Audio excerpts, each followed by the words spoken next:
Hello and welcome, my guys. It's Slimmy Sultan Skinny, Shah of all that's lean and politically unclean. Despite all the conquering and converting, the Muslim Arabs were ruling an empire that was mostly non-Arab. Before Islam, the Arabs were a collection of different Bedouin tribes that hated each other more than anyone else. But now, with this new religion in which the last prophet was an Arab and God's last memo was in Arabic, the biblical lands of Canaan, Egypt, and Mesopotamia were becoming Arab themselves. Arab presence in these lands was nothing new. Arab tribes and kingdoms were quite integral to the Byzantine and Sasanian empires, as many of them served as merchants and soldiers of the imperial powers. With such a flexible identity and being under the control of empires, the Arabs were very much aware of the political and cultural landscape that they were living in. As dominant as the Arab Muslim Caliphate would be, its customs, language, and practices remained heavily influenced by the conquered cultures of the Near East. Arabic calligraphy is often regarded as just an Aramaic cursive. The Arabic word for money comes from a Latin dinar for silver. Even the religion of Islam is seen as a continuation of all the other monotheistic religions non-Arabs were already following. So, even though the Caliphate was ruled by Arabs and spoke Arabic as the official language, the Islamic Empire was a global empire, consisting of many different ethnic, linguistic, and even religious groups. Being such a diverse empire and the new Arab rulers being just as tribal as before, the Caliphate was experiencing consistent infighting and civilian uprisings from both Arabs and non-Arabs alike. How then could the Arabs, who were always at war with each other, and the minority of the population, come to govern an empire that would become the center of world literature, learning, and overall the most powerful political state of the time? Well, my friends, as Arab as the Caliphs may have been, the foundations of their empire's economy, government, and even religion come from the minds of another nation, a people who learned how to govern the entire Middle East and its diverse population over 1,000 years before Muhammad's revelation.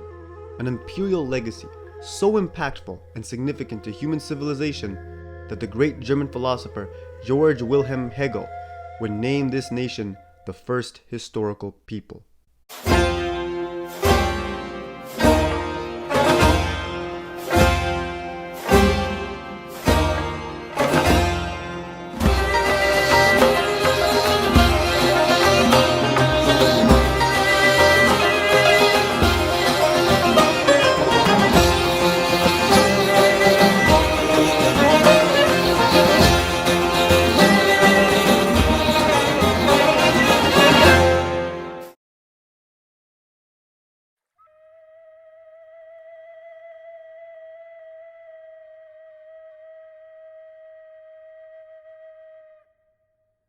Sandwiched between the Indus River Valley in the east and Mesopotamia to the west, the Iranian plateau is not only the most common route for trade caravans between India and the Near East, but is also home to one of the oldest continuous civilizations ever. The mountain chains of the Alborz and Zagros are natural barriers that have for thousands of years determined the territorial boundaries of Iranian civilizations. Not only do these mountains provide water and a rich assortment of minerals for people to build settlements with, but they also provide Iranian nations a bit of protection against foreign invaders. The oldest human settlement in the plateau is the city of Susa, one of the longest continuously inhabited cities in the world. Susa was the political and cultural center of the Elamites, an ancient civilization that lived alongside the cities and kingdoms of Mesopotamia. The Elamites were famous across the ancient world, being known as the people of the Highlands, who not only rivaled the Mesopotamians in culture, literature, and trade, but also in combat. The oldest recorded conflict in history was between the Elamites and Sumerians, in which the latter was being invaded by the former. The Elamites were a formidable force to be reckoned with in the ancient world, as well as perhaps one of the most innovative. The Elamites developed their own language and script as far back as 2500 BCE. The Elamite language is unique in that it is an isolate, a language that has no relative to any other language group. Despite its cuneiform script being influenced by the Akkadians and Sumerians, the actual Elam language was very much its own thing. In fact, even after subsequent invasions and occupations by Mesopotamian empires, the Elamites maintained their language and independence as a unique nation. However, the Elamites were not alone in the Zagros Mountains, as dozens of other Iranian cultures roamed the highlands and deserts of the plateau. Being exposed to the Caucasus Mountains in the northwest and the flatter lands of Khorasan in the east, the Iranian plateau has hosted a wide range of different nomadic peoples, each with their own unique language, culture, and eventually cities. One of the most impactful of these nomadic groups were the speakers of the Avestan language, who lived in the eastern half of the Iranian plateau. Being very similar to Vedic Sanskrit in grammar and vocabulary, the Avestan language was preserved in a collection of texts known as the Avestas. These texts were the foundations for a religion called Mazdayasna, which follows the teachings of a man named Zoroaster, prophet of the one true God called Ahura Mazda, the wise Lord. Now, Mazda over here is an eternal entity that is all good, all-knowing, and the creator of all things. He represents light and everything good, living up high into the heavens, while his rival, Angra Mainyu, lives in the underworld, where everything is chaotic, dark, and just plain old bad. We now call this religion Zoroastrianism, after the prophet who founded the faith. Although the earliest written account of Zoroaster is around the 6th century BCE, the Avestan language, which the Avesta texts are written in, was only spoken between 2000 and 1000 BCE, which makes it difficult to pinpoint when exactly Zoroastrianism began. If the worship of Ahura Mazda dates to when the Avestan language was being used, then that would make Zoroastrianism the oldest monotheistic religion. The idea of one God, heaven, hell, the duel of good and evil, free will, and the concept of prophecy have their origin with Zoroastrianism, and not the Abrahamic trilogy, which, if you can imagine, is a pretty big deal for historians and theologians alike. Since 1000 BCE, the Avestan language was a dead one, in which the only people capable of speaking it were a class of priests known as the Magi. Being the only ones capable of reciting the Avesta, the Magi were a very prestigious class in ancient Iranian societies, since they were the only ones who knew of the divine and how to be with him. Because of this supernatural wisdom, the Magi became figures of great fascination for the Iranians, Greeks, and really everyone who wrote about them. It is from these stories and traditions surrounding this mysterious caste of priests that we get the words magic and magician from. According to Herodotus, the Magi are one of 6 Iranian tribes who around the 7th century BCE would unite to form the Median kingdom.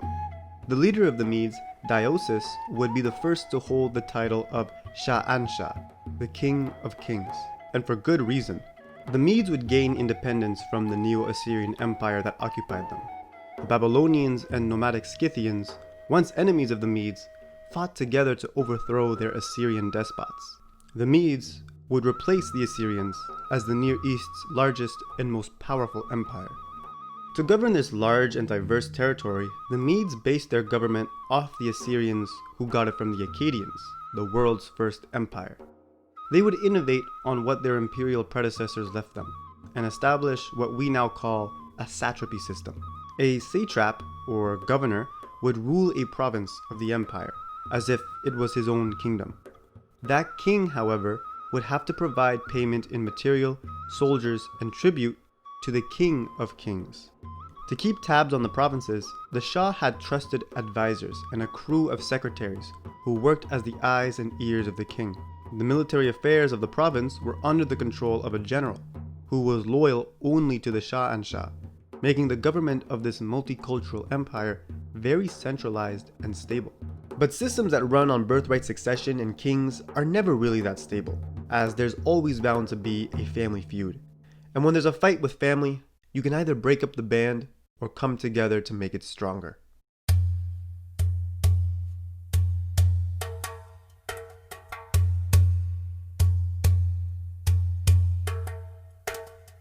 The city of Anshan was one of the main urban centers of the Elamite civilization, with archaeological findings dating as far back as 4000 BCE.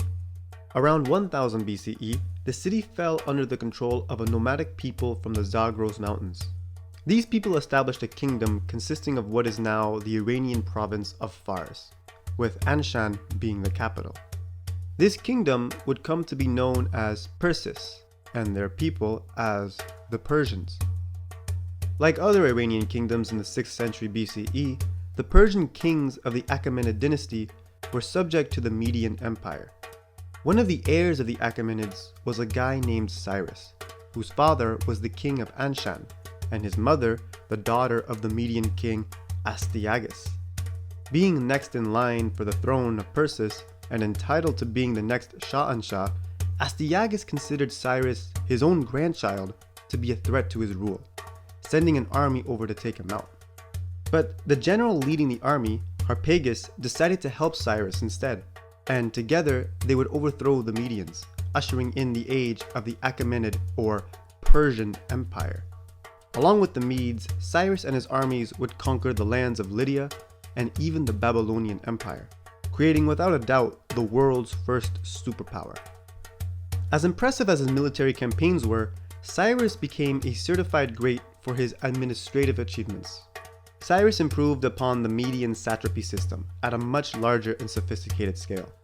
His empire was ruled by 4 capital cities: Pasargada, the capital of Persis and thus the Persian Empire; Ecbatana, the capital of the Medes; Susa, the capital of Elam; and the city of Babylon, the capital of Mesopotamia.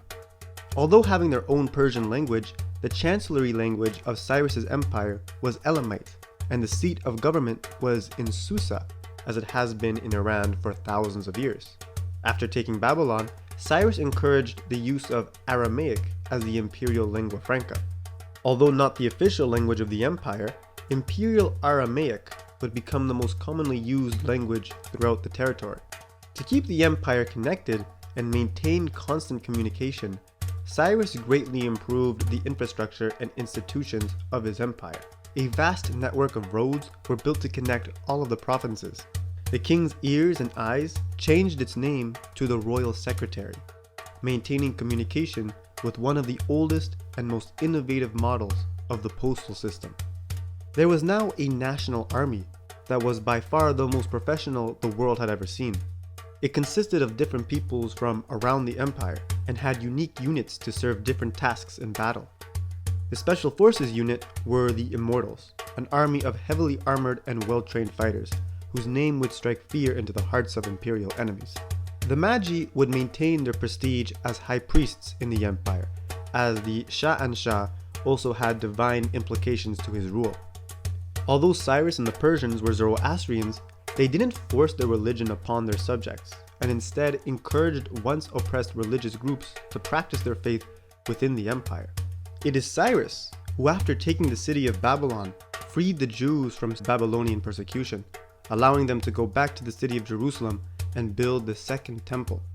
Jewish culture and literature would thrive as a result, and Cyrus would be the first to hold the title of Messiah.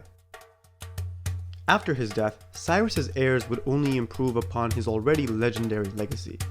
His son, Cambyses, would conquer the pharaohs of Egypt, and grandson Darius would go on to capture more lands in Africa, Europe, and as far east as India. However, Darius, like his grandfather before him, became an official great because of his administrative skills.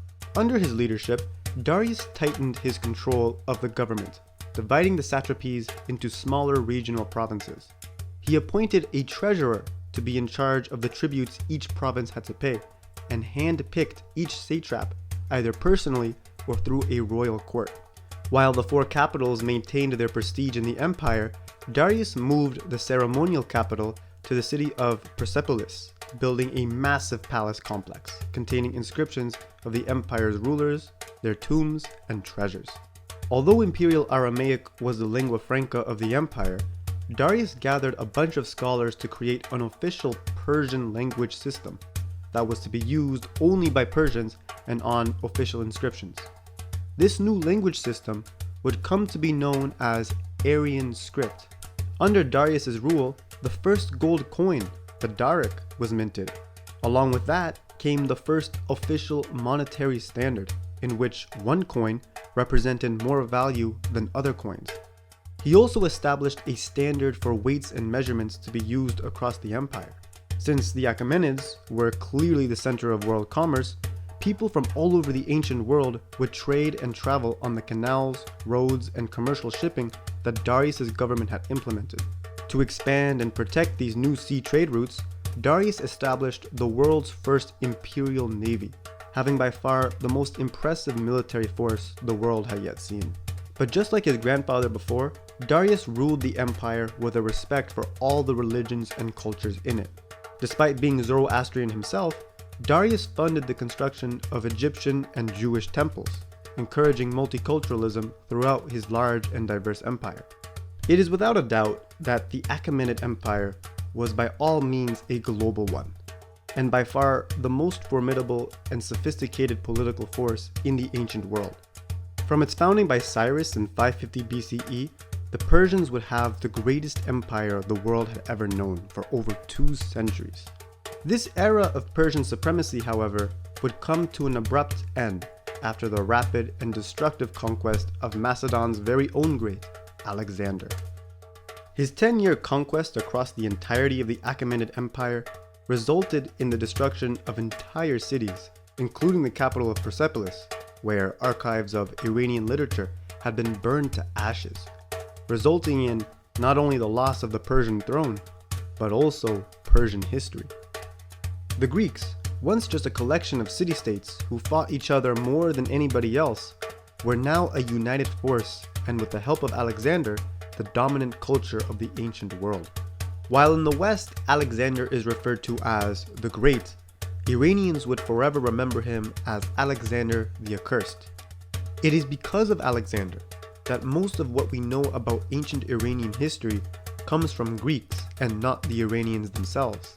In fact, the terms Persia and Persians that historians continue to use today are Greek in origin.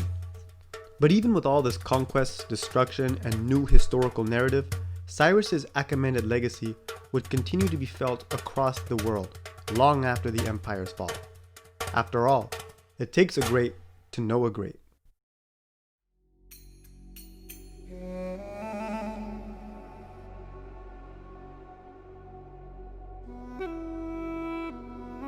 Despite having burned their cities, toppled their empire, and completely Hellenizing their lands, Alexander was a major fanboy of Cyrus the Great and had a tremendous amount of respect for the culture he had conquered.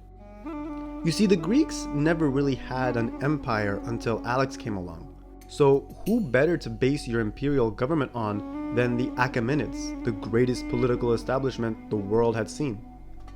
Alexander's empire would continue to use the same economic and governing structures the Persians had innovated. In fact, Alexander himself dressed in Persian clothes, married Persian women, and executed his own soldiers if they had disrespected the Persian culture in any way. So although having been the conquerors of Iran, Alexander and the Greeks were becoming Iranian themselves. When Alexander mysteriously died in the city of Babylon in 323 BCE, his generals split the empire into 4, with Seleucus taking Iran and Mesopotamia. His holdings would be the most powerful of the 4, eventually taking much of Anatolia and the Levant. The Seleucid Empire would be the dominant power of the Hellenistic era, being rivaled only by Chandragupta's India and Ptolemy's Egypt. Like the Achaemenids before, the Seleucid Empire had a very relaxed attitude with its other ethnic, linguistic, and religious groups. For the citizens of the empire, things remained very much the same as it did with the Persians, with the only real difference being that Greeks were now in charge. The first city Seleucus would make the capital of the Seleucid Empire was the city of Seleucia in 308 BCE. Along with the city of Alexandria in Egypt, Seleucia was the main urban center of the Hellenistic era.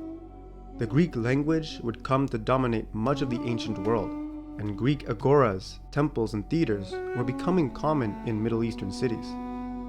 Another city founded by Seleucus was Antioch in what is now southern Turkey. It would replace Seleucia as the imperial capital in 240 BCE, resulting in the empire being more centered around Anatolia and Syria. Because of this move, the empire started losing its grip with its holdings in the east, with revolts becoming more common and some provinces even declaring independence. One of these provinces, Parthia, was exceptionally troublesome for the Seleucids.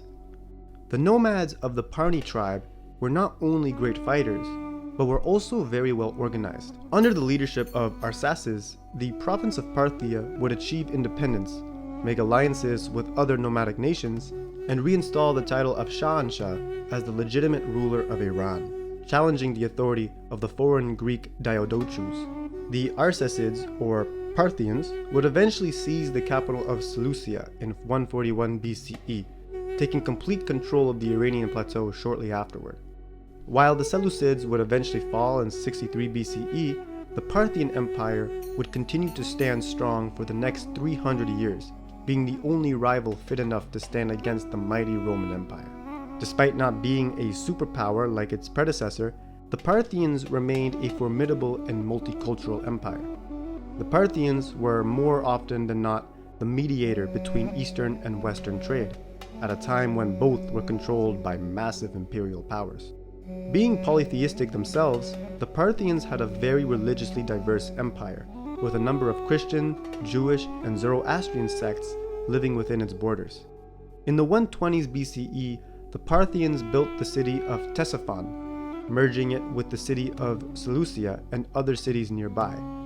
It would become the capital of the empire in 58 BCE.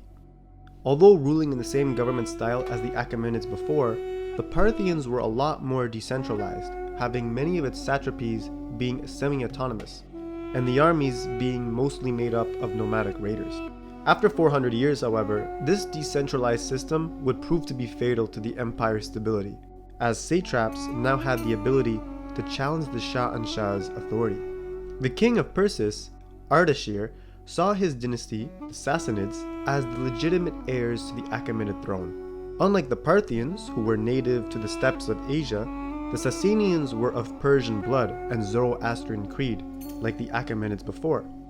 Ardashir would quickly overthrow the Parthians, crowning himself in the city of Ctesiphon as the true Shah.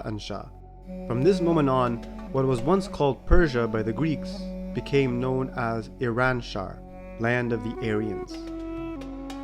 For the first time in their history, the people of the plateau started to identify themselves as a nation, one not bounded by ethnicity, but by their common languages, geography, and worship to Ahura Mazda, the one true God. The Magi not only got back their long-lost prestige as the empire's high priests, but were now integral to Iranian society, as religion and state were now one and the same. This would be the first time in history that an empire would declare a monotheistic faith as the official state religion. Ardashir's son, Shapur, would expand the empire's realm, conquering the lands of Kush and Armenia. He would even have success in battling the Romans, having a much more organized and professional army than the Parthians before, who relied on guerrilla tactics. But just like all the great Shahs of Iran, it was the administrative accomplishments of the Sassanians that were by far their most impressive feat. Unlike the nomadic Parthians, the Sassanians encouraged mass urbanization, building many new cities.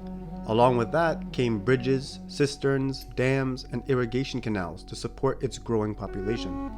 Fancy new inventions like the Panamon windmill and wind catchers were being built across the empire. Despite a Zoroastrian revival, the empire remained religiously diverse with the introduction of new Zoroastrian sects such as Manichaeism and Mazdakism. The Sassanians would even have their own Christian church, known as the Church of the East, which rivaled the churches of the Byzantine Romans in influence. Where the Sassanians really shined, however, was their education. The Sassanians were renowned throughout the classical era for their schools, most famously the Academy of Gondishapur. While the Byzantines expelled many of their scholars because of their interpretation of Christianity, the Sassanians welcomed them with open arms to study in the empire. Gondishapur would shortly after become the intellectual center of the classical world. contributing to the field of mathematics, science, and completely revolutionizing the field and practice of medicine, to the point that British physician Cyril Elgood would credit the whole hospital system to the Persians.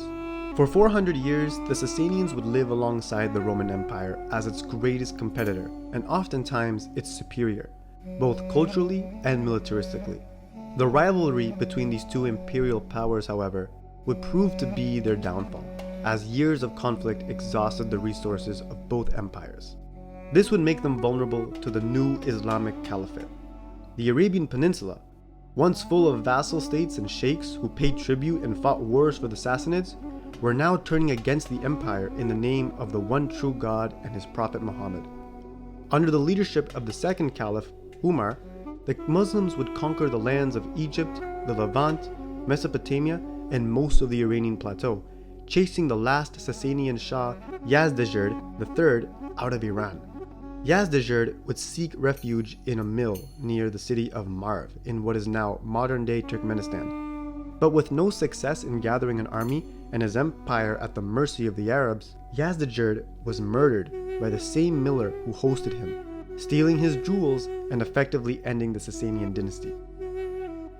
The rest of the Iranian plateau would be under Muslim control by 651 CE, with very little effort, as Umar had already destroyed most of the Persian army by that point. But like all the great conquerors of Iran, Umar was more than just a military commander. His real accomplishments and historical praise came from how he administered his new empire. Like the Greeks and Parthians before, the Caliphate would adopt the same government institutions and structures that the Sasanians were using. The Ummah divided its territories into provinces that would be ruled by a governor, or wali. Like Darius before, Umar split those provinces into different regional districts that were to be governed by an emir. Each province had its own treasurer, but to make things more centralized, Umar established the Bayt al-Mal to act as the central treasury of the empire. While non-Muslims pay the jizya tax, Muslims pay a tribute to charity called a zakat. The funds made from the zakat go towards programs for the poor, elderly, sick, and more needy citizens of the Ummah. This innovative welfare system was not only a policy of the Islamic State, but is also one of the 5 pillars of Islam that all Muslims participate in. After having taken the city of Jerusalem from the Byzantines, Umar continued the Achaemenid tradition of allowing other religions to openly practice their faith in the city. Umar also implemented a free trade policy across the empire, in which trade was exempt from taxes. Like the Achaemenids before, the Muslims controlled the Near East under one imperial banner, and restored itself as the international center of commerce, culture, and power. With the Arab religion of Islam being the new political religious ideology of the empire, the Iranians, along with the rest of the Near East, were becoming Arabized. They were now speaking and writing the Arabic language, practicing the Arab religion of Islam, and under the rule of an Arab.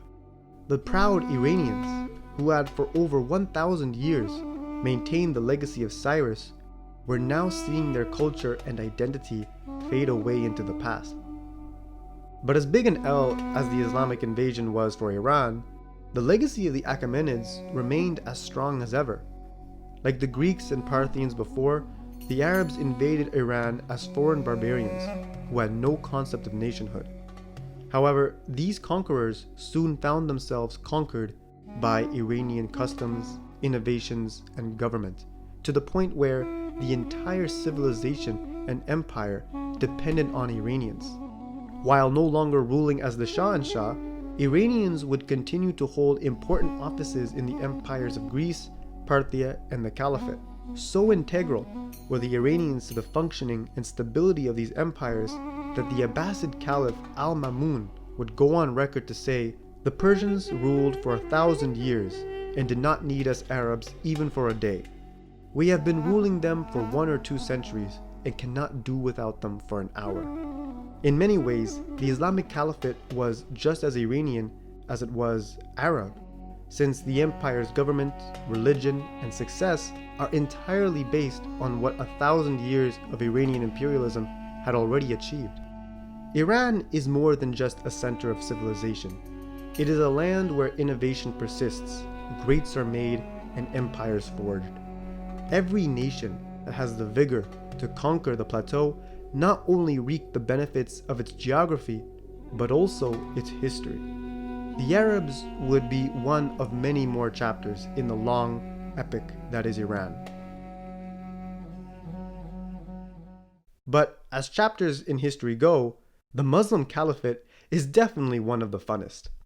Next episode, we take a dive into the intense drama that is Islam's succession crises, an era spanning over 100 years of assassinations, civil wars, and sectarian division that would forever change Islam as an empire and faith.